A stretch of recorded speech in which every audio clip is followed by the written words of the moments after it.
Does it ever make sense to refinance into a higher mortgage interest rate? And the answer is yes. I'm going to show you in a moment. This is Quentin Hardy, the qualifier for Movement Mortgage. I'm going to show you an example of how you can actually get a higher interest rate on your mortgage and save money. It's pretty amazing, and it's something that a lot of people don't figure on, but it doesn't apply to everyone. So watch the video, comment below, let me know what you think about this. And just before we even jump into that, I'm going to show you a fictitious example. Just want to remind everybody, because this I hear a lot. People say, oh yeah, my accountant says, or I read online, or I heard that there's a rule of thumb that I have to decrease my mortgage interest rate by 1% for it to make sense. Well, the rule of thumb is applicable to a lot of the country, but I know my branch is located in Long Island, and I deal with a lot of people in the five boroughs: Connecticut, New Jersey, Florida, Pennsylvania. I'm licensed in various states, but where my branch is, for example, in Long Island, Nassau, and Suffolk, in most lists, most years, are listed as two of the top 10 wealthiest counties in the nation. That means that we are the outlier. We are statistically an aberration and simply not like the rest of the country. So the average mortgage size for Nassau and for Suffolk, and of course, if you live in the five boroughs of New York City, the capital of planet Earth, those numbers are going to be different, and that 1% doesn't really apply. The way you figure out is, does the refinance make sense, is how much are you saving and how much does it cost? Let's say a refinance costs you $10,000 in fees and taxes, and you save $500 a month. Well, then it doesn't take a rocket science. It's what is that? Junior high school algebra. How many months do you have to save $500 to get your 10,000 back? And the answer is 20. After 20 months of saving $500, you've now saved your 10 grand back. So then you're even. Let's just call that 2 years. So if it takes you 2 years to break even and you're going to sell the home in 2 years, then yeah, you wouldn't do it.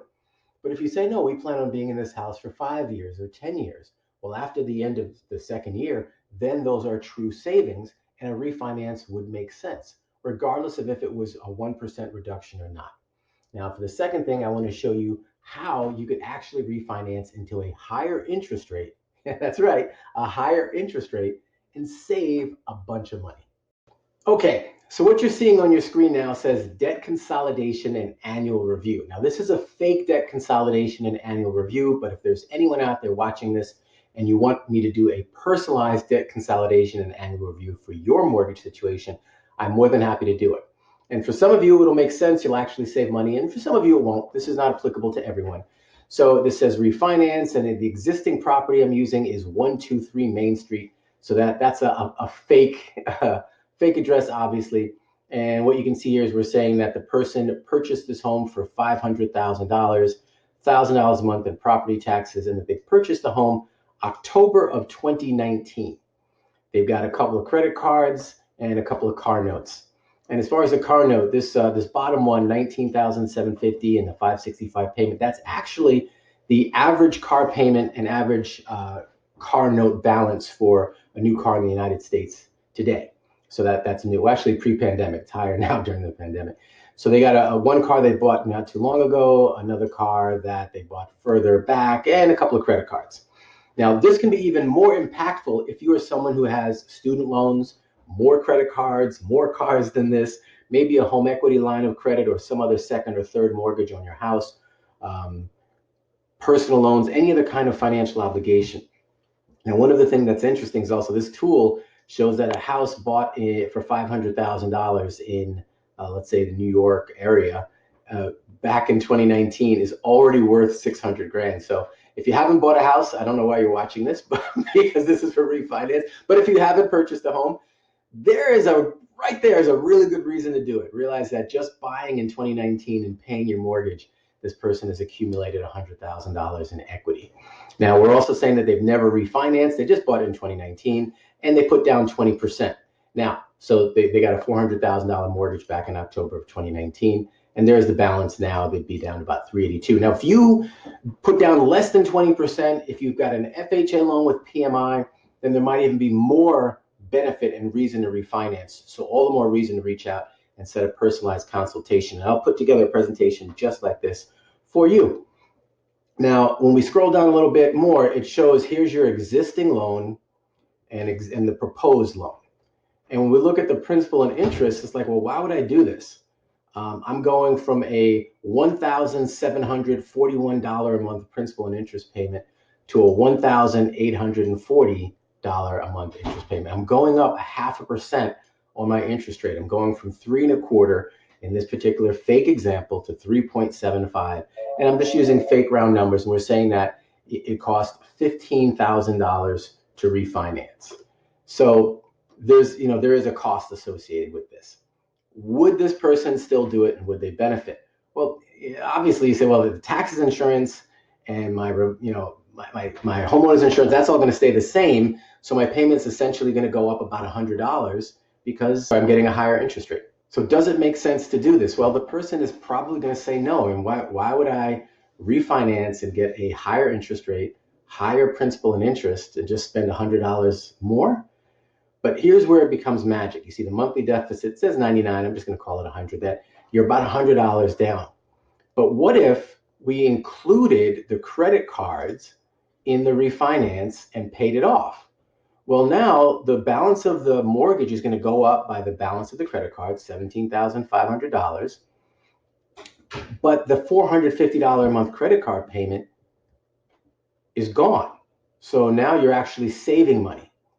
And the thing is, if we included all the debt, you're saving almost $1,500 a month. Now, I know it says LTV exceeded. This is a fake example, but understand that this person in this example has a little over $70,000 in debt. They're paying $1,915 per month in credit card and car note payments. If they included all of that and rolled it into the mortgage, even at a higher interest rate, they're saving almost $1,500 a month.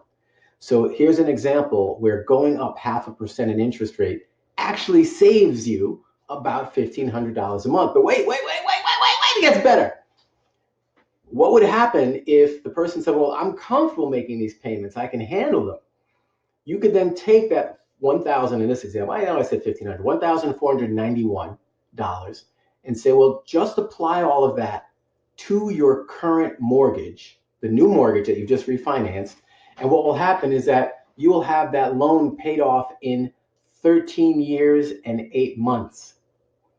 And your net worth will be increased over $200,000. I'm going to explain how that works. Because if this is the existing and this is the proposed, you have 27 years and 9 months left to go if you purchase the home in October of 2019.